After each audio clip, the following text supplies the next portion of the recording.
Hi friends, ഞങ്ങളിന്ന് Abu Dhabi പോവുകയാണ്. പൊന്നൂസാണെങ്കിൽ ഭയങ്കര ത്രില്ലിൽ നിൽക്കുകയാണ് അവളെ അച്ഛനെ കാണാൻ വേണ്ടി. അവൾക്ക് ഭയങ്കര സന്തോഷമാണ് പ്ലെയിനിൽ കയറി പോകാൻ. അവളതുകൊണ്ട് വെയിറ്റ് ചെയ്ത് നിൽക്കുകയാണ്. ഞങ്ങൾക്ക് രാത്രി 9:30-ക്കാണ് ഫ്ലൈറ്റ്. ഞങ്ങൾ വൈകുന്നേരം ഒരു 5:30 ആയപ്പോൾ എയർപോർട്ടിൽ എത്തി. എൻ്റെ കൂടെ ഇപ്പോൾ അമ്മയുണ്ട്, അനിയത്തിയുണ്ട്, എൻ്റെ കുഞ്ഞമ്മയുടെ മക്കളും ഉണ്ട്. അങ്ങനെ ഞങ്ങളെല്ലാവരും അവിടെ നിന്ന് സംസാരിച്ചു, എല്ലാവർക്കും ടാറ്റയും ബൈയൊക്കെ പറഞ്ഞു. അങ്ങനെ ഞാൻ അകത്ത് കയറി.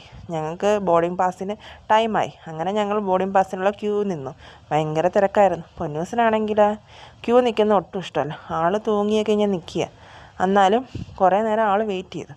അതിനുശേഷം ഞങ്ങൾ ബോർഡിംഗ് പാസും എല്ലാം കഴിഞ്ഞിട്ട് ഞങ്ങൾ മോളിൽ വന്നു. അങ്ങനെ അവിടെ റെസ്റ്റ് എടുക്കുക ഗേറ്റിൻ്റെ അവിടെ. ഗേറ്റ് 1 ആയിരുന്നു ഞങ്ങൾക്ക്. പൊന്നൂസാണെങ്കിൽ ഭയങ്കര ത്രില്ലിൽ നിൽക്കുക. അപ്പോഴേ അനൗൺസ്മെൻറ്റ് കേട്ടതും പൊന്നൂസ് പറഞ്ഞു, വാ അമ്മ നമുക്ക് പോവാന്ന്. അങ്ങനെ പൊന്നൂസ് അവളെ ബാഗുമായിട്ട് അവൾ ഫ്ലൈറ്റിലോട്ട് പോവുകയാണ്. അവളവിടെ വെച്ച് ഫ്ലൈറ്റ് കണ്ട്. അതിൻ്റെ ത്രില്ലിൽ അവൾ ഓടിപ്പോയി കയറാൻ വേണ്ടി.